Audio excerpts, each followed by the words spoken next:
Hi, welcome to On This Day in Tudor History with me, Claire Ridgway, author of On This Day in Tudor History. Where am I taking you back to today? Well, to the reign of King Henry VIII. For on this day in Tudor history, the 6th of March 1536, the Act for the Suppression or Dissolution of the Lesser Monasteries was introduced into the Parliament known as the Reformation Parliament. This was the beginning of the dissolution of the monasteries. The Reformation Parliament had first sat in October 1529 and is referred to as the Reformation Parliament because it was responsible for passing the legislation which led to the break with Rome and the English Reformation.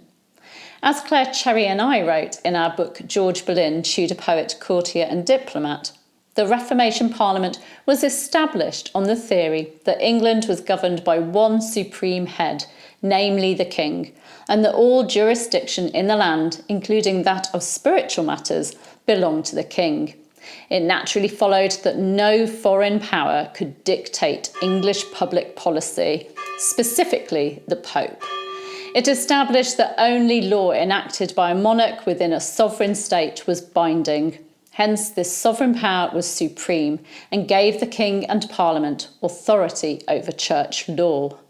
The Reformation Parliament had been recalled in February 1536, and it met until it was dismissed on the 14th of April 1536. For those of you interested in the Boleyns, George Boleyn attended this Parliament from February 1533 to its close in April 1536 and was actively involved in the Reformation until his downfall at the beginning of the following month. The Act for the Suppression or Dissolution of the Lesser Monasteries affected monasteries with fewer than 12 members and those worth less than £200 per year. They were to be dissolved, their heads pensioned off, and their members to become secularised or move to larger monasteries, where they may be compelled to live religiously for reformation of their lives. This dissolution followed visitations ordered by Thomas Cromwell and authorised by King Henry VIII in 1535. By the 1520s, there was widespread indignation at how some abbots and monks were behaving, their vice, immorality, hypocrisy and wealth. Religious tracts had been written against them. And in 1535, the king authorised his right-hand man, Thomas Cromwell, to carry out visitations to religious institutions and to gather evidence on any irregularities and abuses. However, the concern about abuses was only one reason for the visitations and was probably only a pretext. It was more about King Henry VIII wanting to get his hands on the wealth of the monasteries. Some of the scandals and abuses uncovered were true, but others were completely made up to justify the closure of the monastery. And dissolving the lesser monasteries wasn't enough for the king. In 1539, the remaining monasteries were dissolved, with most of the land and profits going to the crown and then land being resold to nobles and gentry.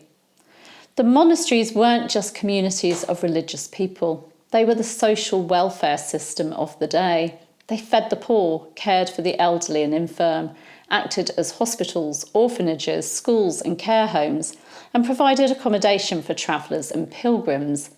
So their closure had an impact both on the English landscape and the English people. Awful. Now, I love visiting the ruins of dissolved abbeys. Rievaulx Abbey and Whitby Abbey in North Yorkshire are two of my favourites. Have you visited any, and which ones have you enjoyed seeing? Also on this day in Tudor history, the 6th of March 1492, scholar and humanist Juan Luis Vives was born. He advised Catherine of Aragon on Princess Mary's education, and you can find out all about what he advised in last year's video, which I'll give you a link to. Thank you for joining me. You can subscribe by clicking that button right there. You can hit the bell to be notified as these videos go live. And you can, of course, give me a like and leave a comment. I'll see you tomorrow. Bye-bye.